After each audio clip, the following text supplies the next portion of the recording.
प्रसंग उस अनादि सत्य युग का है जब समय की धारा में सृष्टि अपनी आदि अवस्था में प्रवाहित हो रही थी।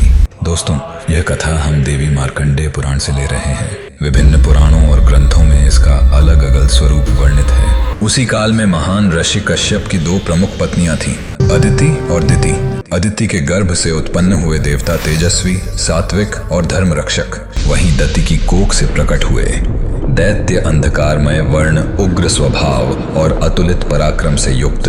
इन्हीं दैत्यों में दो महापराक्रमी भ्राता उत्पन्न हुए, शुंभ और निशुंभ, जिनके नाम से ही स्वर्गलोक में कंपन होने लगता था और पृथ्वी पर भय का गहन साया मंडराने लगता था। और इन्हीं के मध्य खड़ा था एक सेनापति, वह था रक्तबीज, जिसका नाम सुनते ही देवताओं के हृदय कांप उठते, ऋषियों की वाणी रुक जाती और स्वयं चित्रगुप्त अपनी दिव्य लेखापत्री में उसके अनगिनत पापों को अंकित करते करते थक जाते।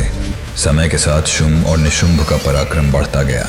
उनकी त्वाकांक्षा आकाश को स्पर्श करने लगी। दत्ति ने अपने पुत्रों को युद्ध कला, मायावी शक्तियां और अधर्म का उपदेश दिया।